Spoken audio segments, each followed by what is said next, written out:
Did the markets finish up today?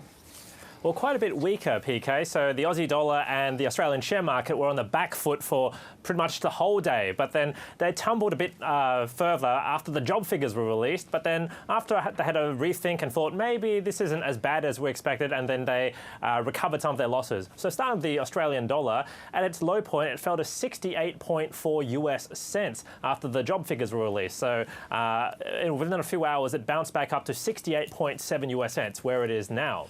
Now, with the Australian share market, the ASX 200, that closed 55 points lower. That's down 0.9%, so it's a hefty loss, closing at 5,937 points. So it basically comes after 2 days of strong gains. It could have been a lot worse because at its worst, the ASX 200 fell by 1.7% around the time the job figures were released. So those job figures, in some ways, they were in line with expectations, a 7.1% unemployment rate, but then the 227,000 jobs lost. That was much worse than many economists were expecting. So that seems to have poured cold water over the idea that there'll be some V-shaped magic recovery, which markets have been pricing in very optimistically over the past few weeks. But then in afternoon trade, the ASX 200 basically cut its losses in half, thinking maybe this is within an acceptable realm of bad news after all.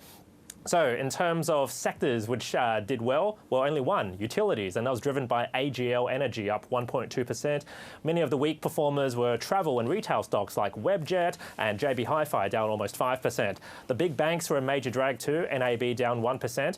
But Fortescue Metals and the big mining giants, Fortescue down 4.2%. And that's because iron ore prices fell below $100 a tonne. And that's on the back of reports that a major competitor, a Brazilian miner, Vale, may be able to restart operations soon. So Vale, its mines in Brazil had to close recently because of a coronavirus outbreak. So the idea of less iron ore supply in the world has been boosting our iron ore miners until today. And in terms of, there seems to be a pattern here. Markets seem to be rising whenever there's talk about a drug trial for coronavirus that went well, or talk of further stimulus. Like recently, there's talk that US President Donald Trump will unveil a $1 trillion stimulus package for the infrastructure sector in America. And it seems to be dragged down like today when markets are focused on the bad coronavirus news, like a spike in cases in Beijing and many US states.